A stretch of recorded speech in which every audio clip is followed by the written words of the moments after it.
Excuse me, Seth Rich with the DNC. I think several of you have spoken about provisional ballots and rejected ballots.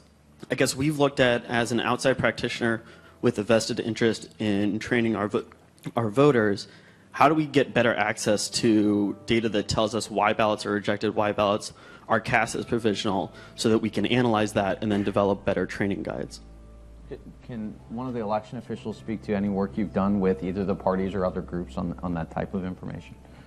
Yeah, so from Denver's perspective, one thing that we do, and we do this for sort of the parties or any candidates that are involved in any election, we have a secure FTP site, and we post basically who's voted and sort of the status. And so if they have a rejected ballot, whether it's signature discrepancy or unsigned ballot, or maybe they had an undeliverable ballot, all that data is posted daily during the election. And then we actually also proactively send out, because we have to notify the voters if there is some sort of issue with their mail ballot. We also give the parties and the campaigns the exact letter that we send to the voter, so then when they do their follow-up and they contact the voter, they have exactly the same wording that we send out, so there's not confusion.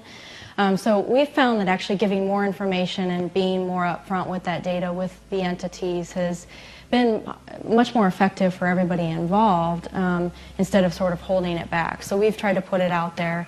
The provisional ballots have significantly declined in Colorado. I put up some data earlier that shows that, and most of the reason for that is the voter registration modernization that we did, where we eliminated the precinct registration deadline, and now have same-day registration. So we've really taken care of most of the reasons that voters would vote a provisional. The other reasons are because they didn't bring the ID and it's election day and they don't want to go get it, so they vote a provisional. Or maybe they moved into Colorado after the state residency requirement, so potentially they might vote one there.